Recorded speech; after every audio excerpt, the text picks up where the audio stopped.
Hey, welcome back to the House of Trauma podcast. It's your favorite podcast host, Kiana Bree, and now let's get into it. So here's the thing, okay? I'm no stranger to drugs. Seeing drugs, being around drugs, dating people who sell drugs, and personally doing drugs recreationally for 10 years. And this does include weed. In last week's episode, Hate Being Sober, I talked about my decade-long battle with weed that I didn't even realize was a battle, right? Until it was time to quit and the real battle begun. If you have not listened to the Hate Being Sober episode, you know what to do. Pause this, go listen to that for reference. But no, seriously, no stranger to drugs over here. So in this episode, we're going to talk about different drugs, addictions, habits, and all sorts of stuff. And just for reference, I think it's important to understand what these key words mean. Starting with drugs. A drug is a medicine or other substance which has a physiological effect when ingested or otherwise introduced into the body. And addiction, by definition, is physically and mentally dependent on a particular substance and unable to stop taking it without incurring adverse effects. Now, keep those two definitions in mind as we progress into this episode. Okay, this is important now. Hold on to it. In episode 14, titled Curses of Our Generation, I talked about a number of generational curses that plague my family, that plague my bloodline. You know what to do. If you have not listened to Curses of Our Generation, I encourage you to do so. That is definitely one of the more powerful episodes in my humble opinion, but it will add a lot of context to what I'm about to go into next. So Curses of Our Generation, again, it discusses a lot of generational curses that plague not just my family, but the entire Black community. But one curse in particular that I discussed was alcoholism. I'm trying to think if I went into drug abuse, but alcoholism is what I'll start with, because it runs deep in my bloodline. My family has a long history of alcohol abuse, and it's not just history, it's very much present. We are living in this moment where members of my family, immediate family and extended family, have suffered from alcohol abuse. Even my very own generation, I've watched a few of my siblings struggle with alcohol abuse, maybe not full-blown alcoholism, but it's all in the same family. Can we really note that or say, even consider that one is better than the other? And I said something a while ago, and it wasn't just for my family, it was for my friends as well. And I said, that happiness that you're searching for, you're not going to find it at the bottom of the alcohol bottle. And sometimes, unfortunately, I feel like people think that you are. And if I didn't find it at the bottom of this bottle, maybe I'll find it at the bottom of the next bottle. But maybe, just maybe, I'll find it at the bottom of the next one. But even if I don't, it'll numb the pain just a little bit. Now, in my Hate Being Sober episode, I discussed in depth my decade-long struggle with weed, with being addicted to marijuana, and finding out later in life that this is in fact a drug, guys. I know I was one of those people who thought it was not, but it is. I know I'm just as shocked as y'all are. But I guess what I'm really trying to say is life happens. And it really takes a toll on you. And sometimes you don't intentionally abuse alcohol or abuse drugs to numb the pain. Like, that wasn't your original intent. It could have started off completely innocent, as mine did. But somewhere along the way, life took a toll, didn't it? And you didn't even realize one drink became 10 drinks, became a bottle, became a daily habit, right? One blunt became 3 blunts, became however many blunts I can consume in 24 hours. I know. I get it. Believe me, I completely understand. I completely understand how people can get addicted to drugs and how people can abuse alcohol. There was a point in my life where I had to fight the urge to continuously use drugs and alcohol as a vice to handle the horrors of this reality we call life. It was a daily battle to fight those demons and to realize that I didn't need this, that I didn't need to be numb, that it was important for me to feel my emotions intensely. And after feeling those emotions intensely, it was important to pick myself up and to try again and to try again and to try again. But I get it. I don't want you to think I don't get it. I get how hard it is to get up every day and try again just to get knocked back down.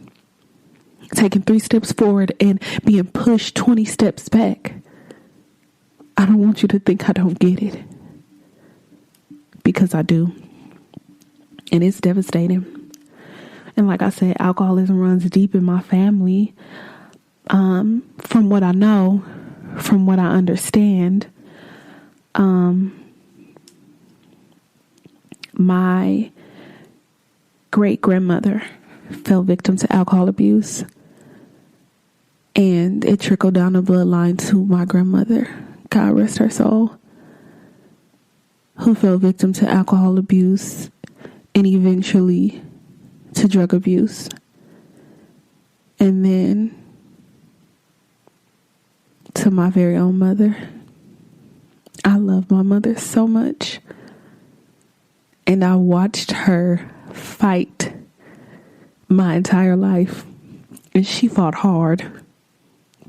Not just for herself, but for all of her children.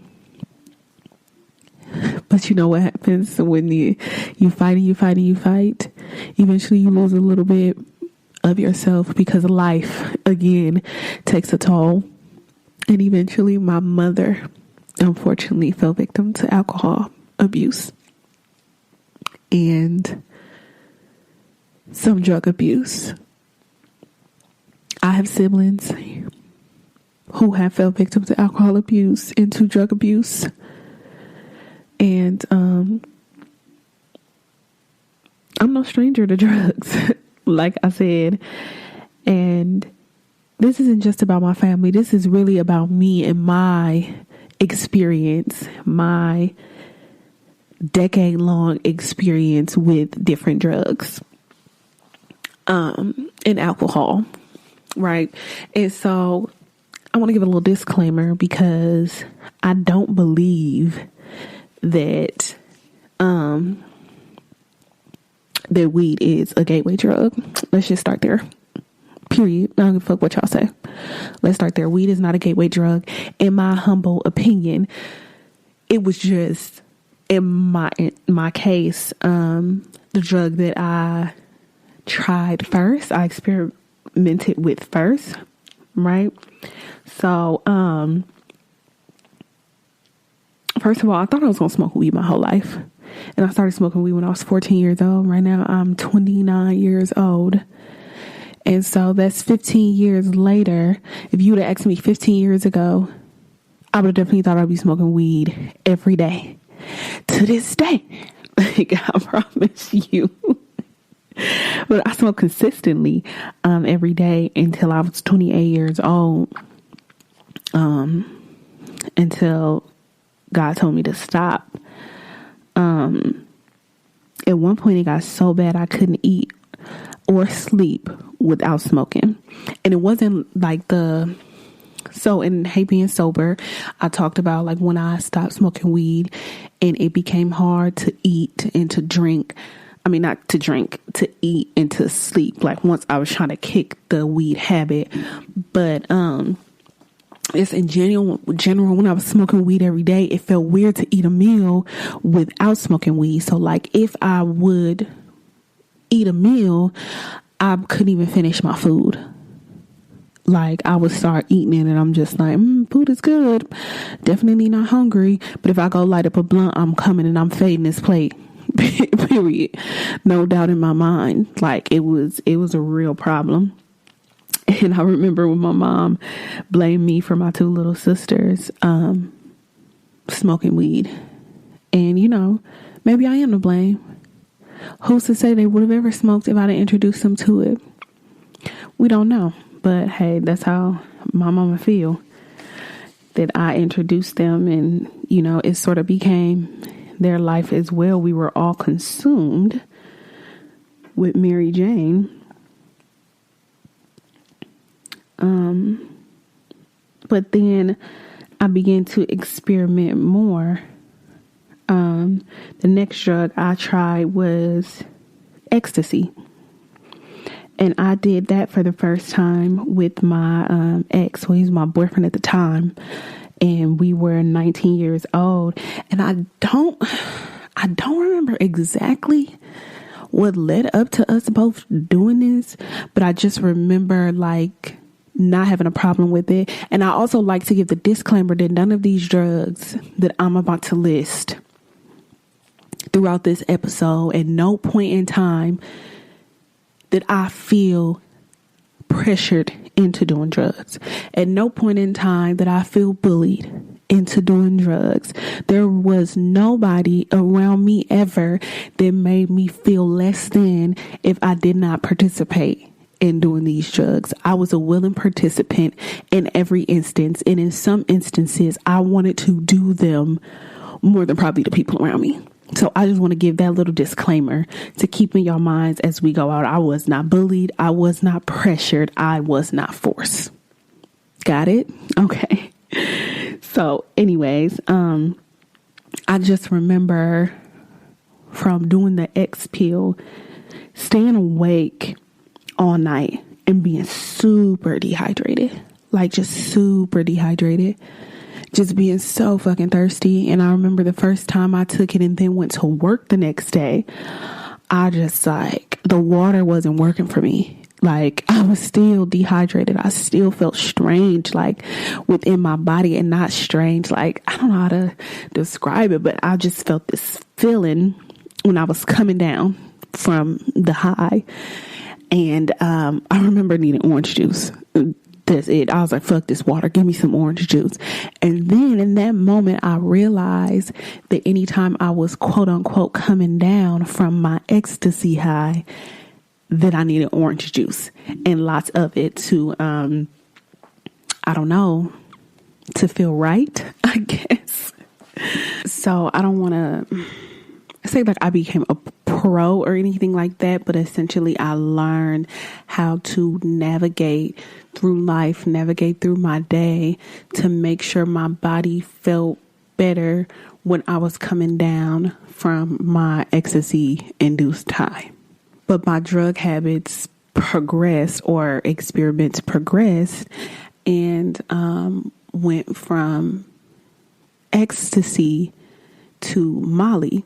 And so when I was first introduced to doing Molly, the people I would do the ecstasy with, including my ex-boyfriend, we were like not wanting to take the pills anymore, not wanting to do the ecstasy pills. And the Molly was supposed to be more pure, like more of a pure form of the drug versus like the ecstasy pills. Like people make these pills, you know, they sell.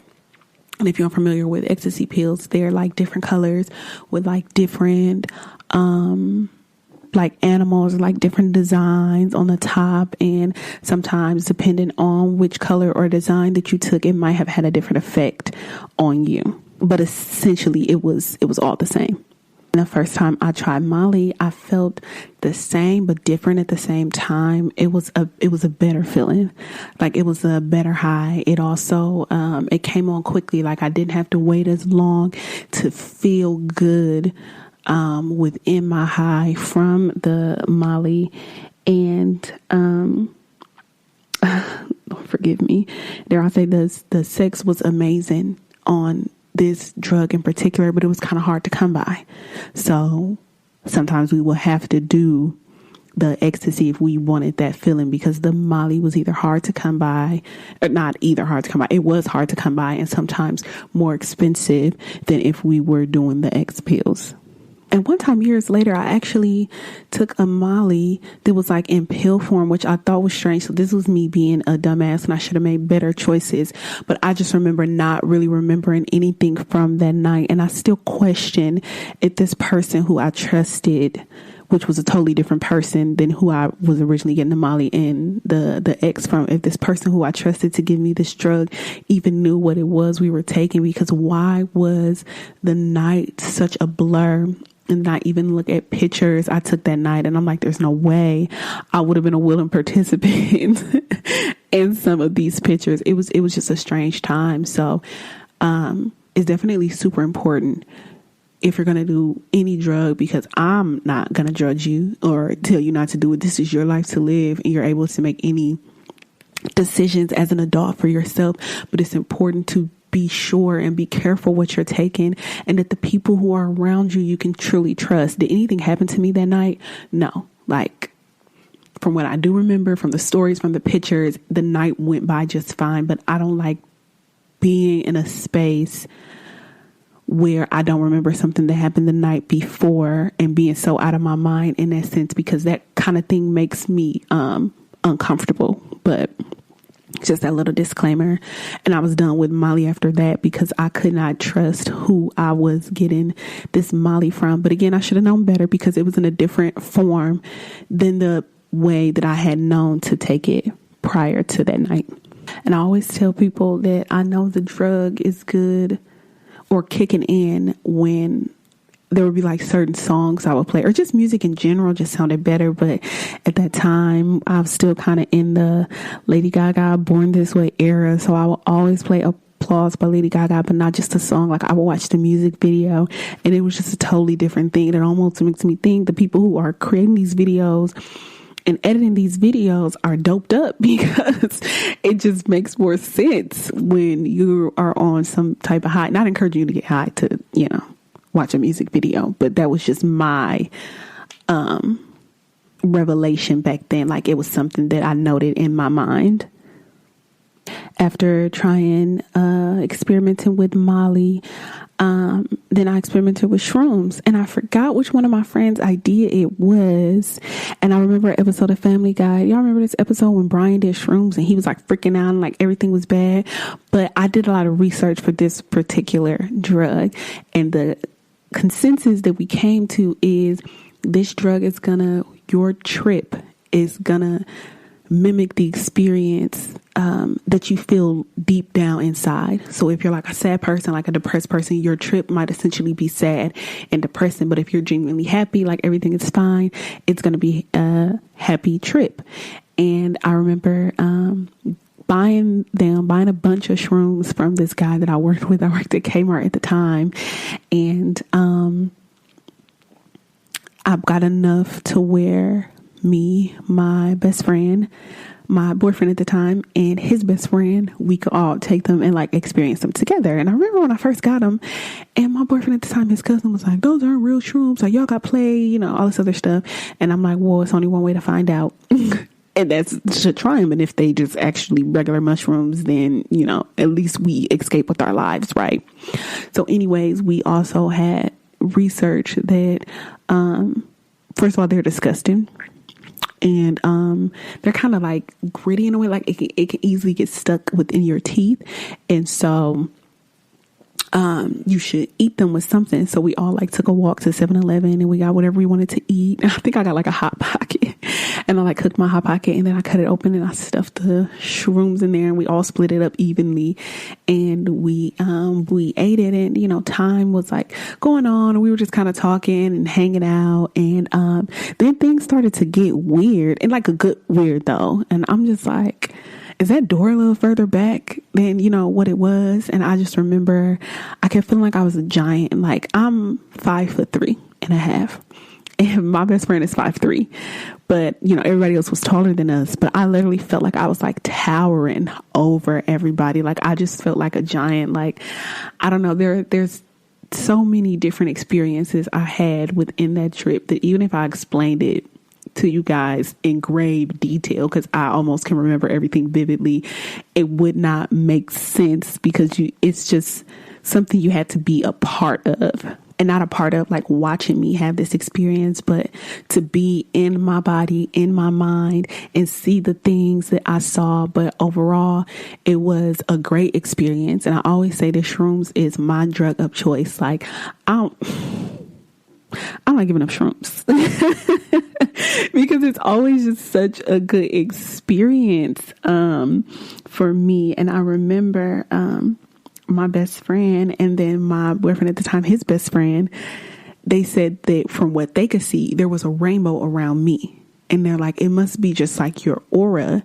Like, you have a beautiful aura, because while they were tripping, they're like, all we can see is a rainbow, like around you, like following you, like flowing with you. And it like made me feel really good that my aura is like a rainbow. I mean, imagine that. And again, it was another drug where we put on music videos at one point, and we're just like watching the music videos, and we're all like experiencing these different things.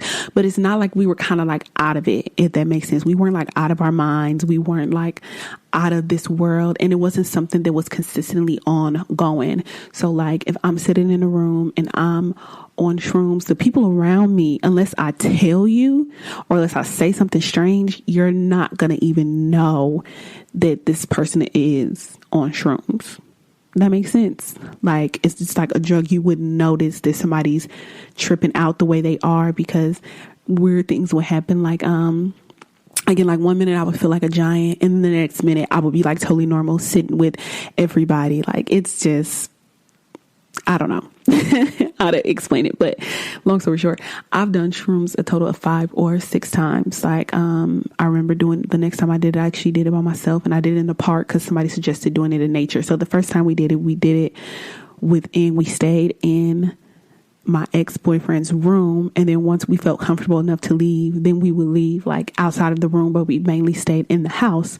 And but the second time I did it, because I heard it was better in nature, I went to the park, and I just remember bawling, crying at the park. And I know people were walking by like, is this lady okay? Like, I'm literally bawling, crying, wanting to hug a tree. And I'm just like, I'm so sorry that you have to be a tree, and like, you have to stand here, and we get to be human beings, and this is what we do with the world. Right? We mistreat the world. We litter. We chop y'all down. We just don't do right. People are monsters. People are killers. People are just terrible. And here you are, a beautiful tree, standing tall and strong, weathering the storm, no matter if it's sunshine, rain, snow. Like, here you are, standing tall and just really hold it down.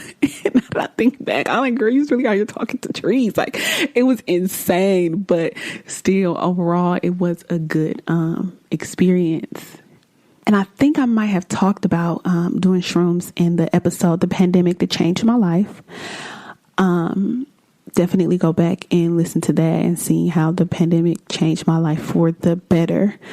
And but basically in that episode, I talked about how I did shrooms under the full moon with my ex-best friend and my brother at the time. And it just completely changed my whole outlook on life. It helped.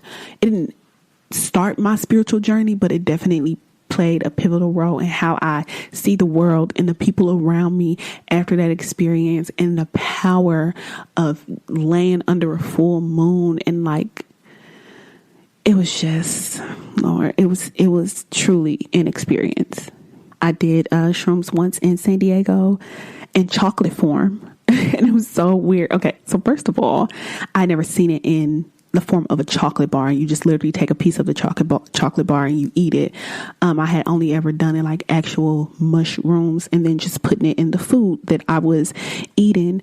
But I remember we were at a bar, and the girl one of my coworkers, we all did it. She gave me the chocolate bar, and I had forgotten that I had taken it because again we were drinking and we were talking, and then I was like, oh my goodness, I'm starting to feel a little funny. And then the bar was kind of dark, and it had like all this y'all know the Day of the Dead, like the I think it's like a Mexican holiday. Anyways, the Day of the Dead, it like had all this type of decor around the bar, and so it was like doing all this weird stuff, and I like leaned over and I was like, girl, oh my god, I think I'm fucking tripping. And I was like, oh wait, I am literally tripping, because I forgot that I had it was just like a whole thing. Long story short, that was like a whole nother wild experience, but like a good experience. And I just have nothing bad to say about shrooms. I'm sorry, judge me if you wish, but this is a judgment free zone, so you don't belong here. I'm not giving up shrooms. I'm just not. It is still my drug of choice. Sorry, not sorry.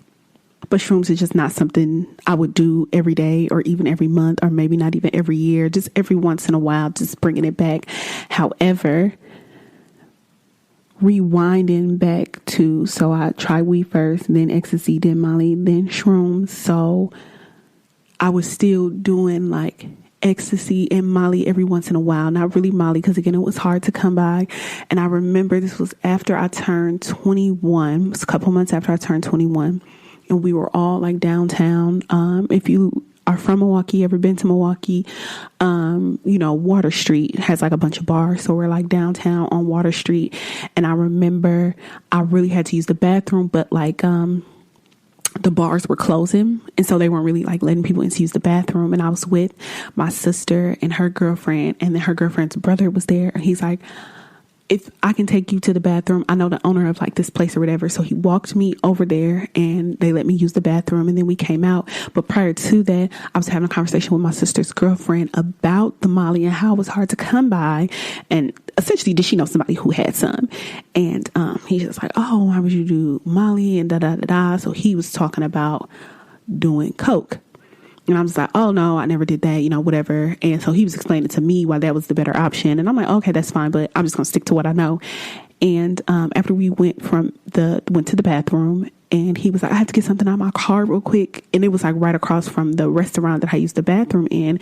And long story short, we went into the car, and he just literally brings out this glass plate, puts some cocaine on the plate, breaks it down, doesn't lie, and says, do you want one? Here I am, not making the best decisions in life at this point in my time. I absolutely did one. And that night changed the trajectory of how I would do drugs moving forward. Because at that point, it became my preference, right? Because shrooms isn't something you can do every day.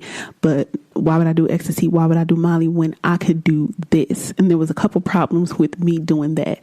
Number one, obviously, it's more expensive. It's the more expensive option. So it became costly.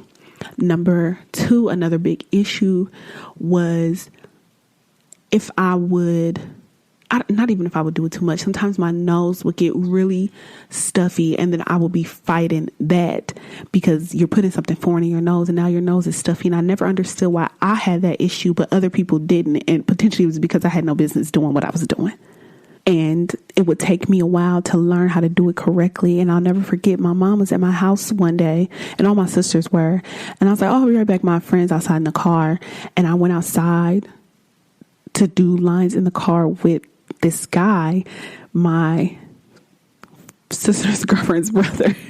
That sounds crazy. Actually, my sister's girlfriend was a good friend of mine. We actually grew up together. So her brother, my friend's brother, he would come over sometimes, and we would just do lines in the car, chit chat for a while, and then I would go into the house.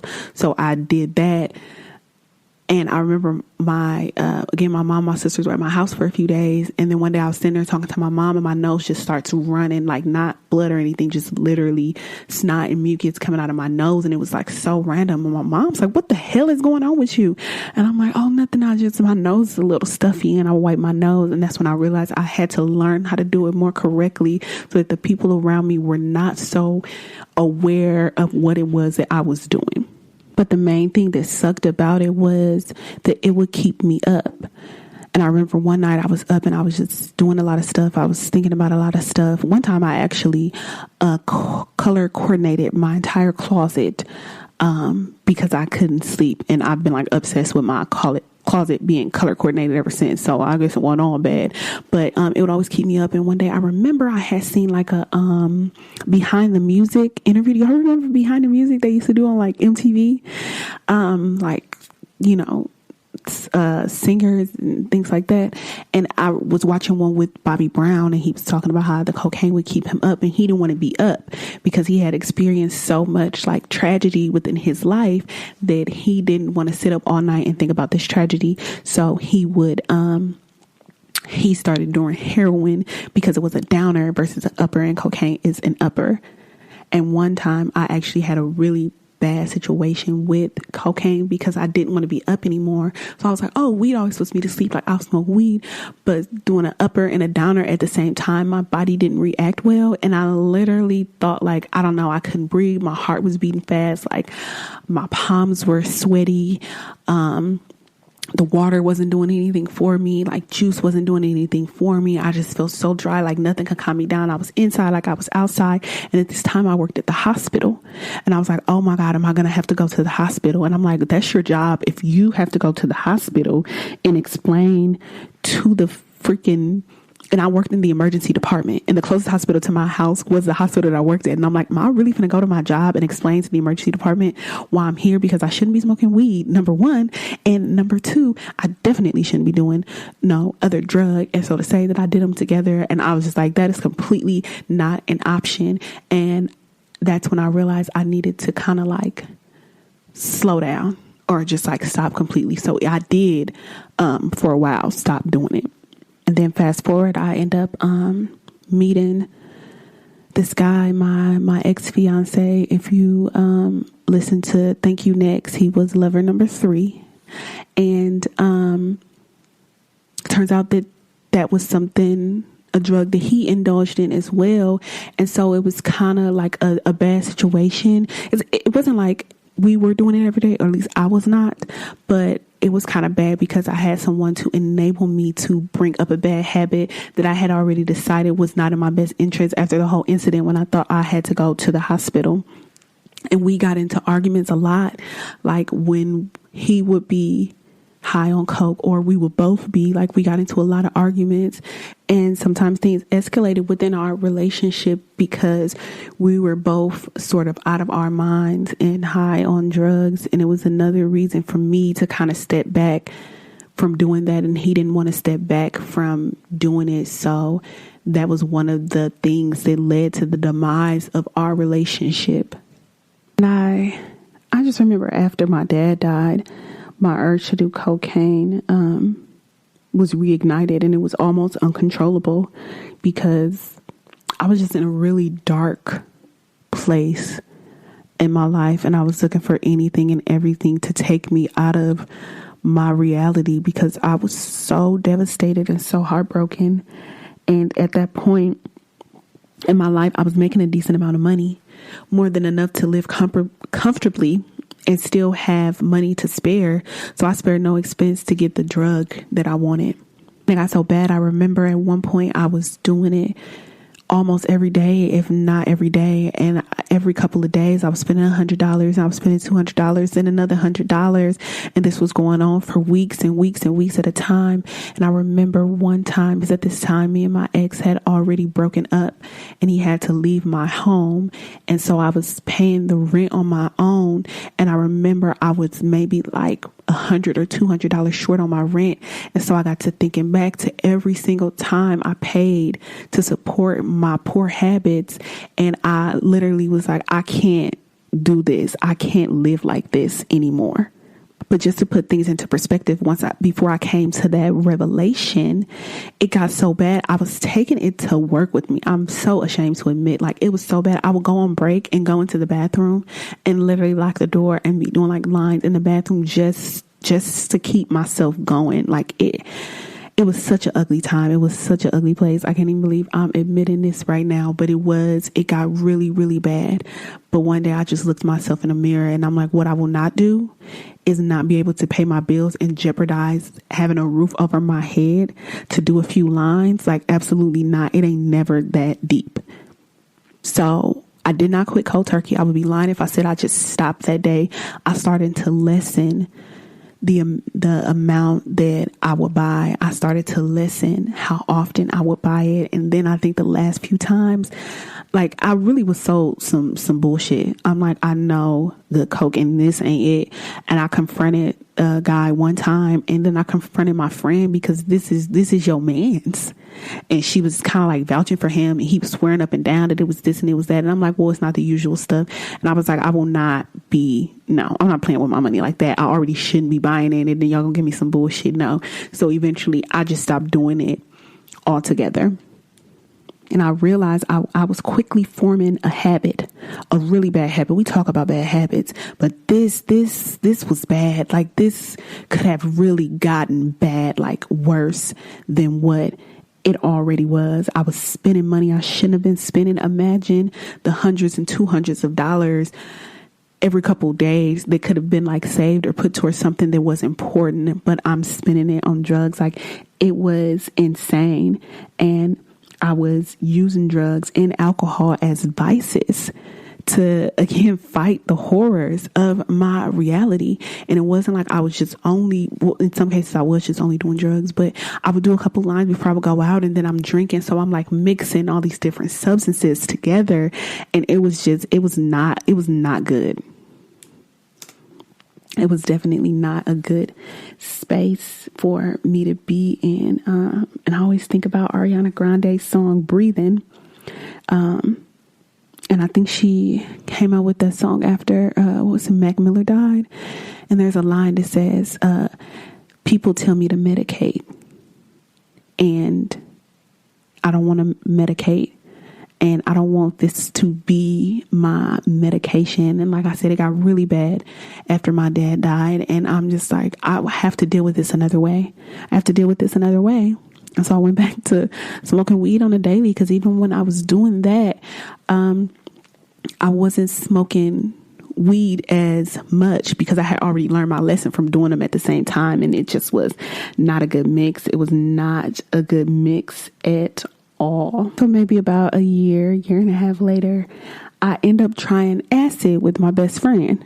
And again, acid is one of those drugs like shrooms where they get a bad rep and you think you're going to have like this scary out of body experience. And acid was very similar to shrooms, in a way for me. Much like shrooms, my best friend and we stayed in the house originally. And acid, it was really small. It was like looks like a little sheet of paper. We put it on our tongues, let it dissolve.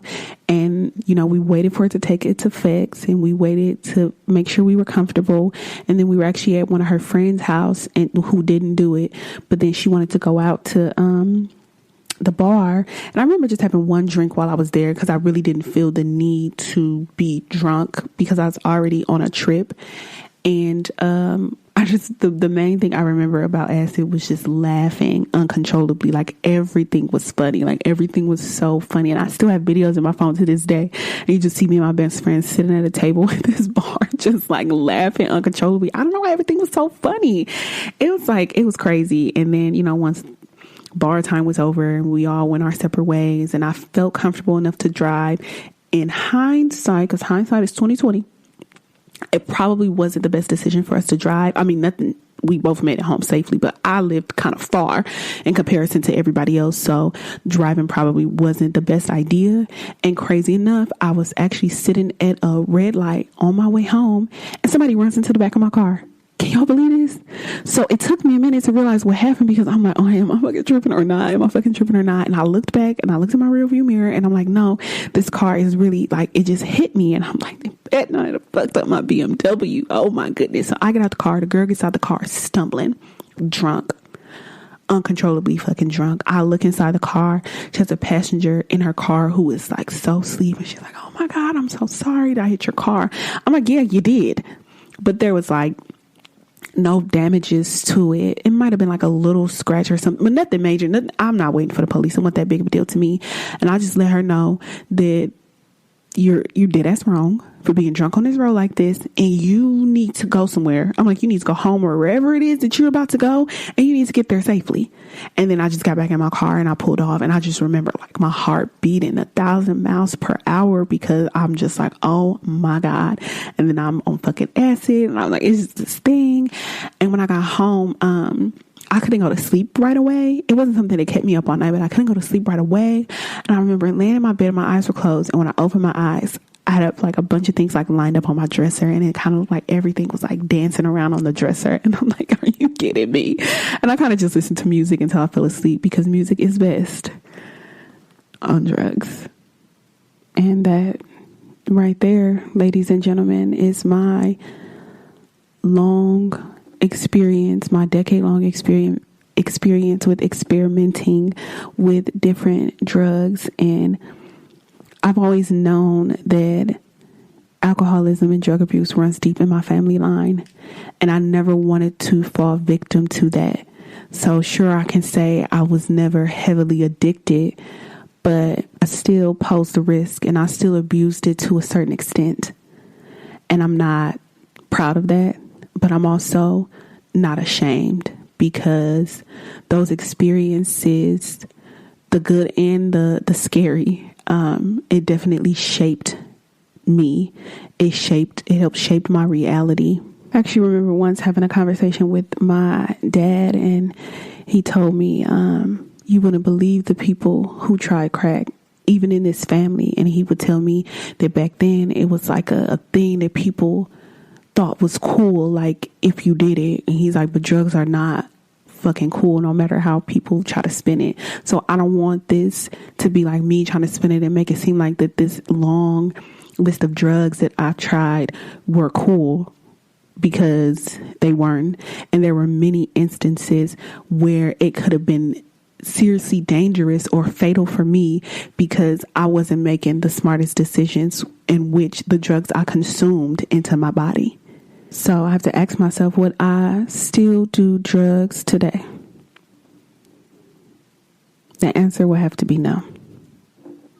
And the reason is, except for shrooms, like, come on, y'all. I said I wasn't going, I ain't gonna lie. But outside of that, would I do any type of drug today?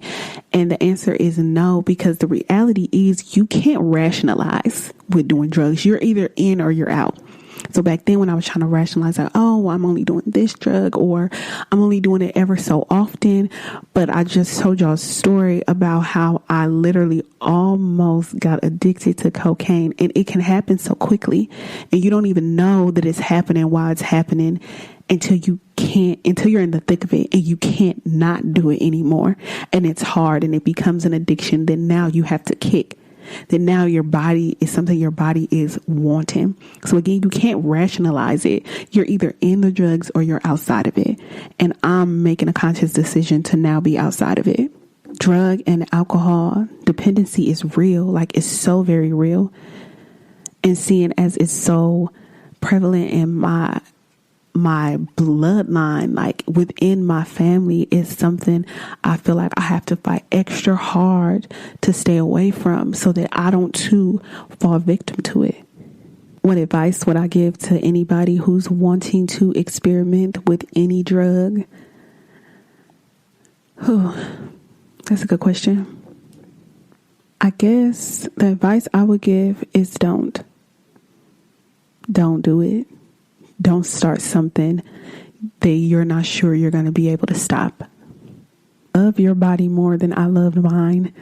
Make better decisions. Don't just do it just to do it. Like, a lot of times I was doing it just to do it, and I didn't always make the smartest decisions. And again, there were instances where I feel like God truly protected me and protected my body, both mentally and physically, from the drugs I had consumed.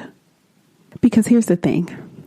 9 times out of 10, we don't really know what it is that we're taking. We don't really know what it is that we're consuming.